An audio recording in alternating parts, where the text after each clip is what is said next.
Picture. Hi! Hey guys. All right, I have to make sure I look up at that so I look like I'm looking at you. All right, I think we're live. So, welcome. Happy Monday.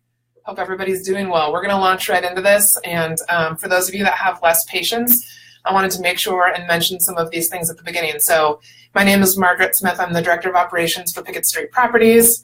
And this is Sarah Troske. Sarah, what do you do? I am the Team Administrator and Transaction Coordinator for the Pickett Street Properties team.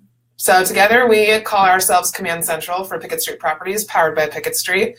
And so I wanted to tell you a little bit about the purpose of this retreat and why we do it. And so my kind of why statement around the retreat is to build community, be a resource, and help fellow admin realize their value and potential in order to disrupt the industry. So my whole goal behind this is to disrupt the industry around the admin and operations in the industry, because I believe it's been needed. And so I believe in building community. I believe that building a community and having a network, you can make a lot of things happen. And I also believe in taking action. So that's the purpose behind the retreat.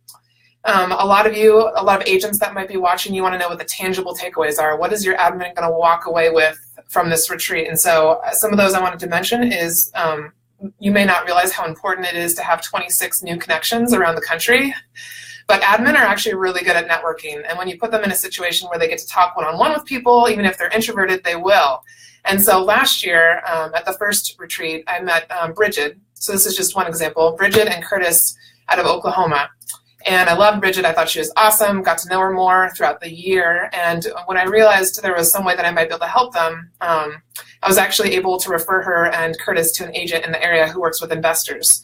So that connection was made, and now that agent's working with them down in Oklahoma.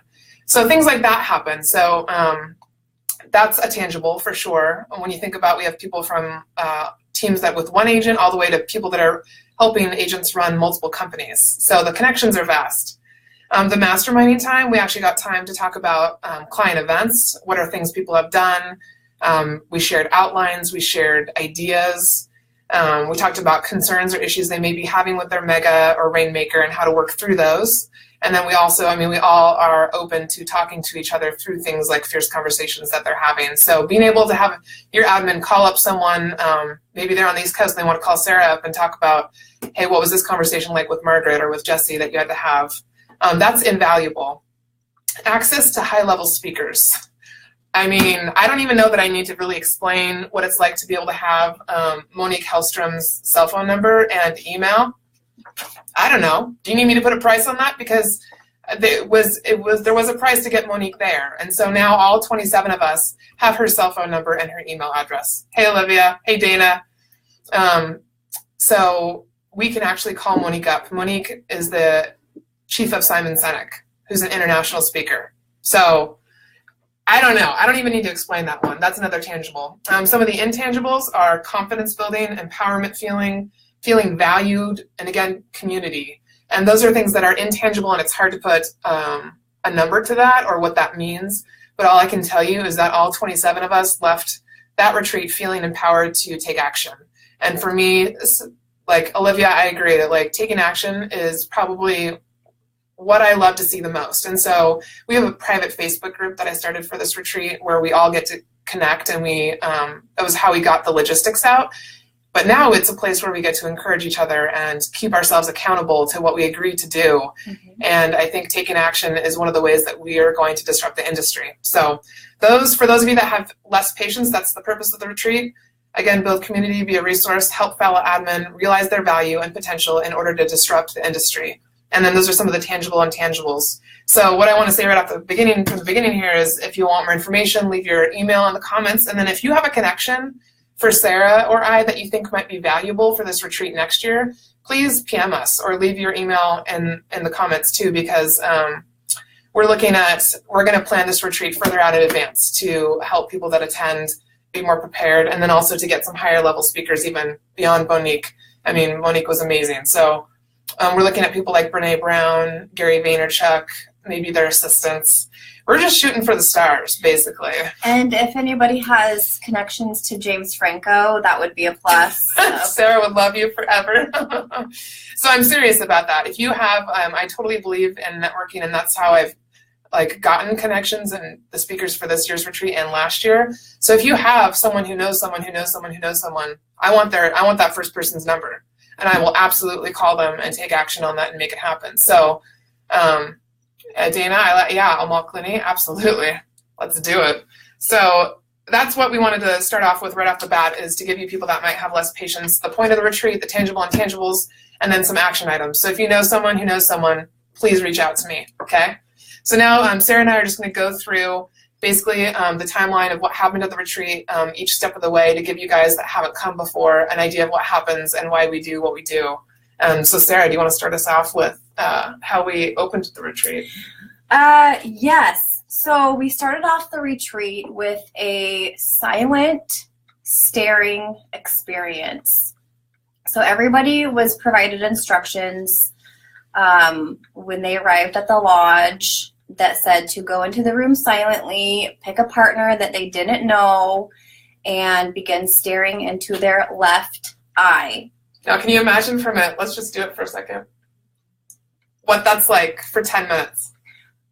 For 5 minutes, and then we held hands, and then did it for 5 more minutes. And so a total of 10 minutes, and that was the very first activity that we did. And it was awkward, and there was a lot of giggling going on. People were, starting to exchange like wedding vows, and it was really interesting. And then we did that at the very end again with our same partner, and noticed the differences in seeing them and remembering them in that moment. And it was a really eye-opening experience. And that was cute what you just did. That was cute. It was one of my favorite things. My partner was Lene. I love her, and it's a shared experience. It's really Olivia difficult. says she and Bridget are in love now too. It's really difficult for me to verbalize, and I'm going to do it with my fiance. So we have that planned, just to see, what happens. I don't know, but that was one of my favorite things, and so that's kind of how we started off the retreat. Mm-hmm. And the whole purpose behind doing something awkward like that is to, like Jim Sorensen talked about later the next day, we go through life and we're like on a pattern, right? We go to work, we work out, we have our kids, we have these things that we do every day. And so we want to disrupt that pattern, to disrupt anything that maybe isn't healthy or isn't keeping us on track or isn't keeping us accountable or isn't keeping us on the path that we want to be on. And so I fully believe that in disrupting your pattern, it helps you stop everything and kind of refocus. And so that's the purpose of the retreat too. And so the first night was really uncomfortable for a lot of people, including myself. I was telling Sarah when they were doing this exercise and they're all standing in there silently, I was upstairs hiding because you're not supposed to see me. And then I came down for the last 5 minutes and I looked out the window and I thought to myself, what the hell am I doing? What the hell am I doing with these 26 ladies that have traveled from all over the country, paid money to be here, and now their experience and their growth somewhat depends on how well Sarah and I can keep this retreat going and flowing and be purposeful, and that's really scary. So, but I knew that I just had to forge ahead, and in that moment, I was just like, I don't care what other people think. I can't think about what these ladies think. I just have to know what I do, what I feel is right. And so that first night we did the staring exercise, then we did some minute to win it games to get the energy up. Oh, and sorry, we actually did a speed dating thing. So we did some speed dating where we faced each other and then you had to move down the line and you got 90 seconds with each person to get just a short blip of what they're all about. And so, and then we did the stage where they had a minute on the stage to be themselves. Yeah, 1 minute on stage. We stood up on a fireplace in front of everybody and we just started talking. Whatever people wanted to say, some people told jokes, and everybody was like nervous. Yeah. And by the last night, we were like, let's do that again. And it was just amazing to see from the first night and the progression of us getting comfortable with each other and seeing that, growth in just really a few days. Yeah, and I think, so one of the reasons we got these activities from our coworker, Christy Samaniego, who runs wellness retreats. And one of the reasons I wanted to do that speaking one specifically is because many of us introverts, or even if we're not an introvert, we're fearful of public speaking. And it's time to bust through that fear, like Jim Sorensen again talked about, get out of the cave, bust through the fear to find the bliss, because a lot of times us internal processors, actually have a lot of really good things to say because we've thought it all the way through, right? I think through everything I say all the way to the end, all the possible consequences. And when you have someone who thinks like that, it can actually really impact your business and the things that you do, your events, in a really cool and awesome, positive way. So Bridget Kupfersmith, who's on right now, hey Bridget, brought up a really good point during some of our aha moments that she realized almost everybody went up on stage and the first thing they said was, I hate public speaking. I don't know what to say. What do you want me to say? I can't believe you're making me do this. Sarah McAdams was one of those. And she was angry with me. She was angry. And I said, hey, bring it on. Bring on the anger. Because Bridget mentioned the next day, like, yeah, David, I agree. Break out of your cage. Bridget said, this is the last time I'm going to say that. This is the last time I'm going to say I'm not good at public speaking.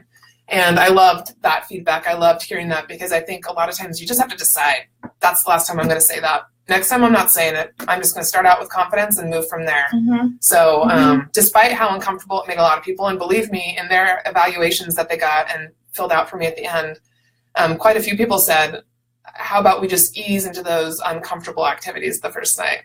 And we don't have time to ease. We just go right through it. So you know that coming into this, you're going to meet 26 new people, and you're going to do some things with them and be vulnerable with them, because that's how we interrupt the pattern. So that's how we started the first night, and then we talked about expectations for the retreat, what people wanted to get out of it, and then I let everybody go to bed early because the people that were coming from the East Coast were exhausted, as we all were. So then we went to bed, and we woke up the next morning, and we started out with breakfast from Chef Monique with Crave Catering. They were just amazing. They were awesome. And Jim Sorensen, Director of Development for Fierce Incorporated, showed up. So do you want to give them kind of what you got from Jim? Yeah, Jim was amazing. So just, you already mentioned he's from Fierce. So he actually helped train Susan Scott to be a facilitator. And he was amazing, like I said. And so I'm just going to kind of go through my notes of what I got. So he said, it takes making what you want more important than comfort. For the big goals that a lot of us have and the things that we want to do in our life, we've never been there. And so to do the things that we want to do takes getting out of that comfort zone and confronting our fears and looking at things in a different perspective and having like a really big, huge, positive mindset shift. And then just, starting from that place of that's the decision that you're going to make to move forward. Mm-hmm. So he said, one of the quotes he also said was, true confidence is stepping through your fear. So once you get to the other side of that fear, it's not so bad, and you've gained all that confidence. And one thing he also said that I really loved is, if you're gonna make up shit, make it good things. Yeah, I love that. They're so I've been guilty of this where, we make up these stories in our head and we start assuming, and why make up the bad shit when you can make up the good shit? Yeah, I'm going to start making up all these awesome freaking positive stories. Mm-hmm. And it's again, that mindset shift is what it all starts with. Mm-hmm. A new behavior unsupported becomes extinct. So that was really interesting. If you don't support a new behavior you're trying to do and you don't stay consistent, you're going to fail. Mm-hmm. And he talked about, challenging your perspective, be open to different points of view, and it's okay to be wrong. Admit your present reality. If you're lost, find your present reality or you're lost. Find compassion for who you are. Default to curiosity. How do we get there? Surround yourself with others who are where you want to be. Mm-hmm. And then we did a coaching exercise at the end, and I just wrote down, I have big room for improvement for being any kind of coach. That was a good experiment, though. Yeah. I like that. Yeah. There's always room for improvement. So we had gym for 3 hours that day, Friday, from 9 to 12. And so some of the things that I highlighted, his purpose was improve results and the results of teams and organizations that we work with. So he knew where we were coming from. He knew our perspective. He had just landed from Texas, where he'd been working with a bunch of New York executives. So they were working, which I thought was really interesting, they were working on retention because they realized in their companies that they've been losing a lot of younger people, not just millennials, but right around our age range. They're losing people because they're not, they don't know how to keep them. So he went from that to our group, and he was like, wow, the level of inclusiveness he felt like we all had for each other, and then wanting to improve. He just said it was a totally different vibe, and that was just really cool to hear. He comes from a lot of different experiences. So he said in order to improve results, you need to risk. It makes what you want more important than your comfort zone, or your familiar zone, as he started calling it. Great leaders want to know the truth. Bad leaders want to only replicate their version of the truth. In order to risk, you have to challenge your own context, which means, so he had a great visual for this. And Dana, I agree, it did help that we were all in yoga pants, really comfortable. Comfort is helpful when you're being vulnerable, I think. So Jim's talked about this context, and he was like, it's almost like this thing you wear in front of your face, in front of your brain, where it's all of your opinions, your beliefs, your truths, your attitude, and then the environment around you filters through that context. So thinking that, he says, reality means nothing. Perception of reality means everything. Take two people in the same situation. One can be destroyed by it while the other is strengthened by it. And so he talked a lot about that, which I thought was really powerful. Because a lot of times as admin, we don't get a chance to ask all the questions. And so we do filter things through our context. So we have to be better at asking questions and maybe at speaking up and being a little bit more forceful to get those questions answered. He said, highly effective people are always tracking trends and immediately self-correct. Correct when you first notice you're off, not a year down the road. And I think Gary Vaynerchuk talks about that a lot, about like, oh, you notice you're doing something wrong? Stop, redirect, and do it immediately. Because a lot of people think, oh, I'll just put it off till I'll talk to that person next week. I'll have that hard conversation next week. And if the sooner you do it, the faster you do it, the better you'll be off. How do we break ourselves out of the caves? Like Sarah was talking about, he mentioned how he didn't call it a comfort zone. He talked more about what's familiar. So, right, it's familiar to go home. It's familiar to be in that same relationship that's maybe not healthy or happy. It's familiar to eat the same thing every day, to not exercise. So actually getting outside your comfort zone is just doing what's not familiar to you. And so he talked about the fear approach, the stick approach, or the carrot, the reward. And both work at times, but they don't work. You can't just use all of one. And we all know that the stick approach, the fear-based approach, is not, it can be a really powerful motivator, but it's not the best approach, which I think a lot of people in the room related to when it came to their kids. So that was interesting to see their opinion on that. And then he talked about what actually works to motivate people to get out of that cave, to get out of that familiar zone, and it's purpose, autonomy, mastery, and support.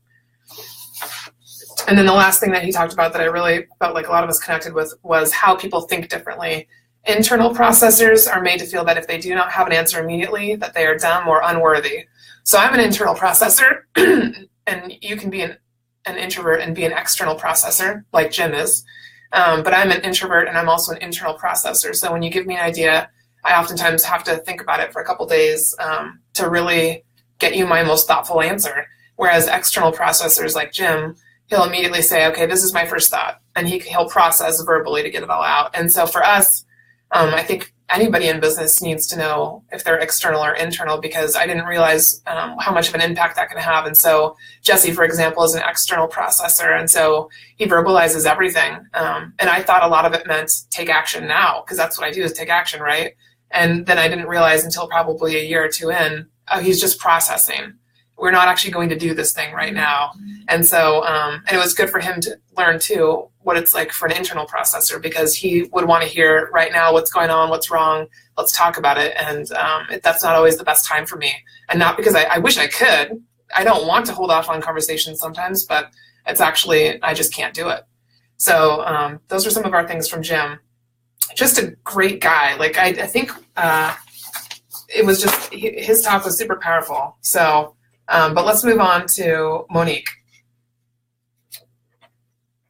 What do you got? Monique was awesome. Like Margaret said in the beginning, she's the chief of Simon Sinek. And if for whatever reason, if any of you guys watching this do not know who Simon Sinek is, you need to go find out who he is, like, today. Go watch the Golden Circle on YouTube. It's like the biggest TED Talk viewed. And that's one of the videos that all of our new people that come onto the team have to watch like 10 times, like once every day for the first couple of weeks. So anyways, so Monique, I'm just going to read through my notes on Monique here. She talked about the importance of getting to the context behind why we're doing this. So this could be like, you know, a specific project, or just this, like, why are we here? Why are we doing what our role is. So finding out our why, pretty much. We are defined as what we do for someone else. It's not what we do, it's why we do it. Again, finding out what your why is, finding out the business's why, and getting to that context, like behind the scenes, like in a way. She said, nothing in the world would get done without people like us. And I started thinking, like, wow, like, that's really powerful. We're not always the people who are, you know, at the top, like in the eye of the business. We're like behind the scenes and like running all of like those fine little like details. And that's just so powerful. And once you figure that out, everything else will kind of follow. She said, together we're better. And that just reminded me again of, you know, coming together as like a community and, you know, supporting each other and how important that is. If you want to know, if you know what you want, if you know who you are, you'll find your spot. She said that, and that was really powerful to me. She was talking about hiring her assistant, and she said, I wasn't looking for someone with my strengths. I was looking for somebody who would have my back. And that spoke to me again, because I think of Margaret and I's partnership and how really we have each other's backs in like all ways. And she made reference to The Wizard of Oz, kind of here and there, and I loved that because she talked about being the one behind the curtain operating the Oz, and that's really like what we do, and that's just as powerful. And so I kind of like that little that was a good reference. Yeah. We all know Michelle Shout loved that too. Yeah, of course. And she talked about being a magic elf, and you know, just she was so cute. I think Simon called her a magic elf. Yeah. And then just a couple last things. She said, if my vessel isn't working, my brain isn't working. And she went into how she goes to hot yoga at least three times a week. And I just love knowing people's health routines, and, you know, especially at like a high successful like level. It shows a lot. And then she says, when it comes to taking care of yourself, no one's going to do it for you. And then kind of at the end, she challenged us to reach out to our friends and ask, why are you friends with me? To kind of help dig deep and like see the commonalities behind maybe what our why is, how they view us.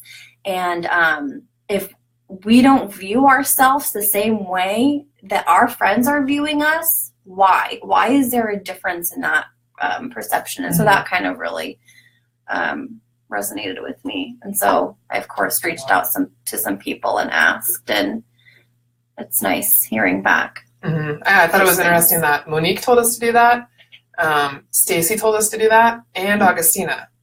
without even knowing what the three of them were talking about. Olivia, I agree. I think it was amazing, and I got a lot of great answers, which I'm going to share in our private Facebook group too.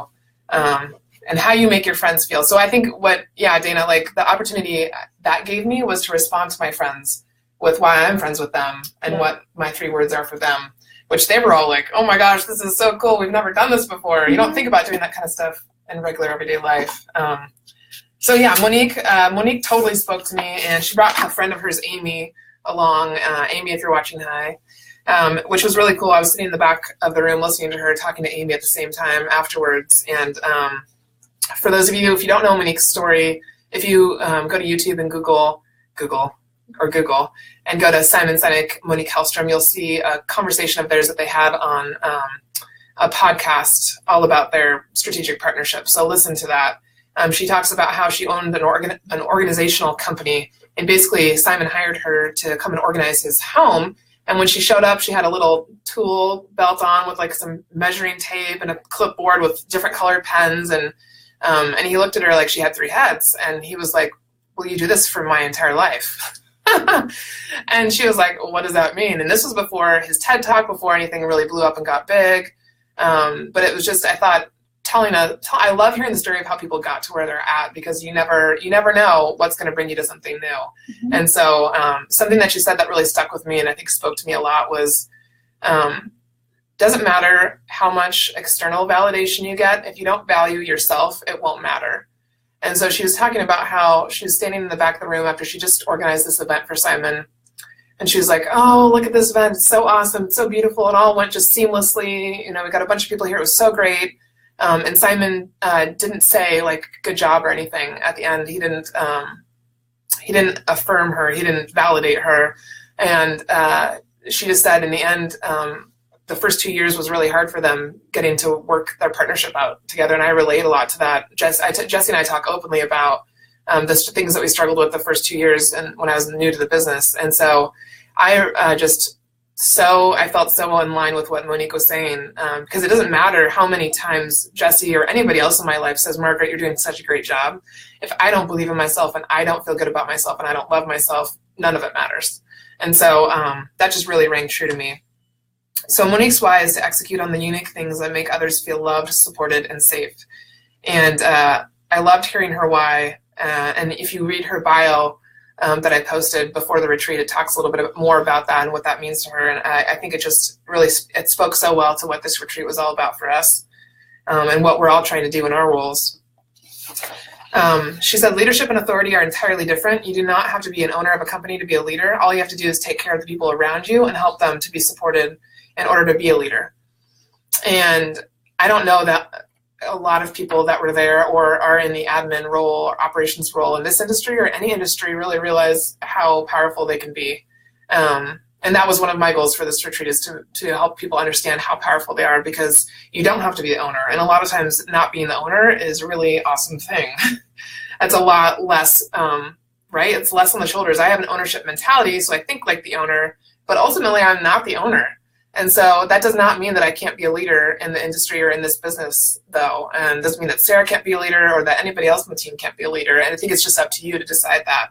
So Monique's talk was really powerful. And I know that for a lot of people, it kind of hit just right where we needed it to with the topics, and being able to relate to somebody who's in a different industry, but a much higher level, much more exposure publicly.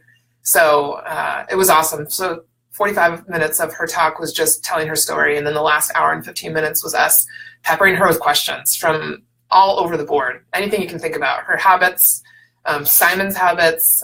So having that connection was amazing. And then she handed out her cell phone and email, which I thought was crazy, to all of us, so that we can reach out to her anytime. So yeah. So I actually also printed out our ahas from that night, so I just wanted to share a couple of them. So every night we went over any ahas we got during the day. And so something else that somebody wrote was, Monique said, this is our art. If you don't feel good inside, the external validation doesn't matter. So I kind of talked about that already. Oh yeah, you mentioned this already about her having her back. Something I realized like this year or last year was that I was doing a disservice to people by not speaking up and giving criticism. constructive criticism, because I have a really hard time, I think, telling people no, and then also just telling them something that I think may put them down in any way, because I'm such an optimistic, supportive type person that I don't want to shoot them down in any way. Hey, Laura. And so I realized that by not sharing this constructive criticism or something that I might have some knowledge in or some history in, I was actually doing them a disservice. And so I made that commitment to stop doing that in the last year, and I've been working really hard on that. And so we talked a little bit about that too. So let's go on to Saturday. We had Stacey Adams show up at 9 o'clock. Want to share what your thoughts were on Stacey? Yeah, so Stacey, she's considered an executive. Yeah, she's an executive for ABC Disney, and so she works with screenwriters and developing their creative ideas and pitches and for new movies and shows and whatnot. And so she went over women in show business, from Mary Tyler Moore to Sarah Jessica Parker. And just how these lady bosses kind of took over the industry, and overall, telling us that, to tell our own story, we need to be fearless. And then she had us get in groups of 4 and come up with a pitch to either a book, movie, or show. And she broke it down into super simple steps. So 1, describe the world. 2, having 2 to 3 main characters. And then 4, the life of the show, like the synopsis. And so that was really interesting.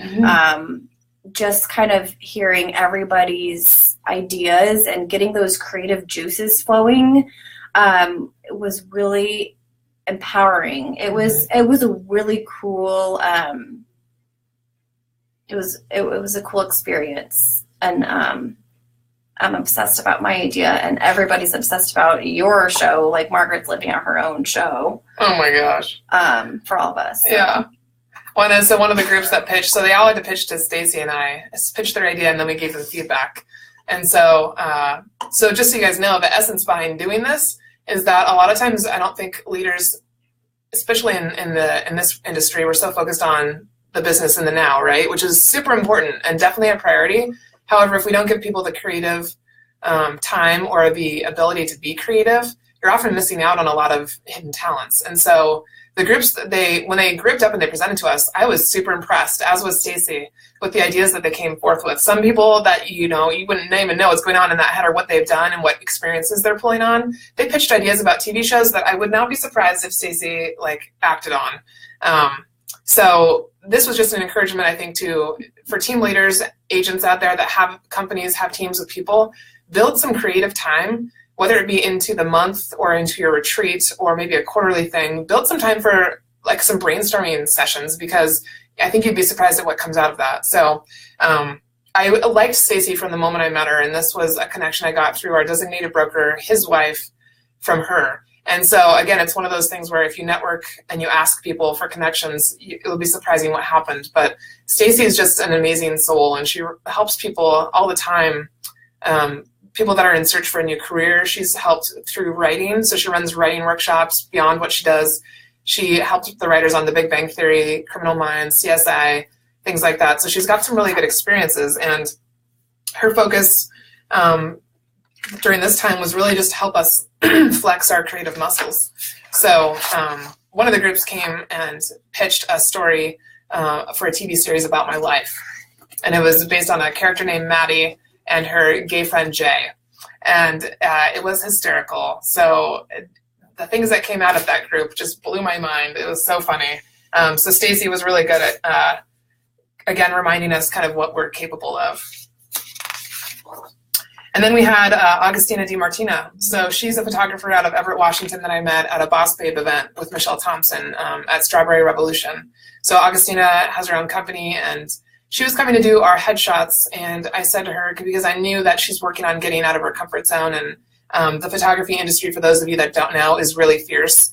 And there's a lot of haters, and there's a lot of people that don't give constructive criticism. They give really awful, horrible criticism that can really cut people down. It's a really fierce industry, much like fashion.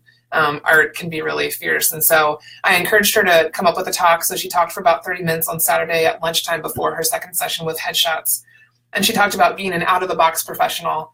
So much like in real estate with photographers, people don't often respect them the way that they should be respected, or pay them the way that they should be paid for their art. And so she talked about that a lot, talked about customer service, creativity, some of the cons to being an entrepreneur and being an out-of-the-box professional that you don't really see until you get in there, which is you actually do end up working outside those hours of 9 to 5, and which can be a really good thing, but also can be hard if you have a family and you have other things going on. And then I know for a lot of people, her talk about self-doubt and how you can turn that off and move through that is one of the hardest things to overcome. And I think it's for any human, right? We talk about that a lot on Pickett Street. A lot of people have a lot of self-doubt, and it's so hard to watch, but it's so amazing to watch them break through that too. And so I think, and Augustina also did say, ask 3 people what their 3 favorite qualities are about you. And so I just thought it was interesting that 3 of the speakers brought that up. And so I went home, and I think many people did, and I texted, I actually texted 10 of my friends. I wanted 5 from like college time and 5 from now, and asked them why they're friends with me and what are my top 3 qualities. So it's been really interesting to see the things that come back. And I know Miriam Porter had said she's seen what comes back and creating her why statement, but she's taking what's missing from that and trying to add that into how she is. So for instance, for her, she noticed that she wants to be more compassionate. And I think she is a really compassionate person, but it just didn't come out as one of those top qualities. So she's going to work on being more demonstrative in that way. She's going to be demonstrative with compassion, basically. So, and her, Augustina's quote at the end was, "A ship is always safe ashore, but that's not what it's built for," which is very much like Jim Sorensen's getting out of the cave talk. And then, so the rest of Saturday, we had a mastermind time before we ended the event officially. And so some of the things that came out of that was people are really going to work on verbalizing their why. And for those of you that don't know, Simon Sinek actually has an online course you can take that we're looking at taking that's helps you develop your why. Some of the leadership skills, things that came out, a lot of times we feel like we need to not be an executive assistant and be more. It is okay to be a powerful leader who is also a supporter, like Monique. Leadership is just stepping up and being consistent, doing what needs to be done. We talked a lot about that because a lot of times people just don't want to do what's consistent because it's boring, right? And Gary Keller talks about that a lot too, how in order to be successful, you just have to do a lot of the same things over and over again. And oftentimes we in the admin role and us around the country, we have to be the ones who set the standard, the ones who are there every day, the ones who are doing those things over and over again and encouraging other people around us to do those things so that we can be successful. So a lot of times we're the people that enforce that. Being accountable is more important than setting consequences. And so that's what we're doing with a lot of the people that got coached during that time with Jim. We're holding each other accountable in that private Facebook group that we have, and that's invaluable. And then we went on and talked about client events, got more specific around that. And then we talked a lot about how many people battle the imposter syndrome, which is so shocking to me, but because you'd think people that have been in the business for years, admin that have run multiple companies have this, but feeling like you are actually not good at what you do and that people are going to find out the truth, that you really have no idea what you're doing, and you have to push through that and keep doing your job. And so that's just super interesting to me, and it just proves to me over and over again how important this is to create community and to support each other and to remind ourselves and each other that we have totally valid experience and we know what we're doing and we are really good at it. And like Monique says, there aren't very many people that actually can do what we do really well. Right. And so we're valuable assets to any business. So I don't know if anybody has any questions. Feel free to put them in the comments. Looks like we just have about 4 people watching right now. If you're watching this at a later time, feel free to go ahead and comment and tag us or whatever, and we'll get back to you with any questions that you might have. But that is a synopsis about what happened. Thank you for tuning in. And again, if you have connections that you think might be helpful for Sarah and I for next year's retreat, we are going to start planning that right now. It's April, and I'm looking at April of next year. So we're looking to get some really powerful speakers together again and have another dynamic group of attendees and create more disruption. So stay tuned and hope you guys have a fabulous rest of your Monday. Thanks. Bye.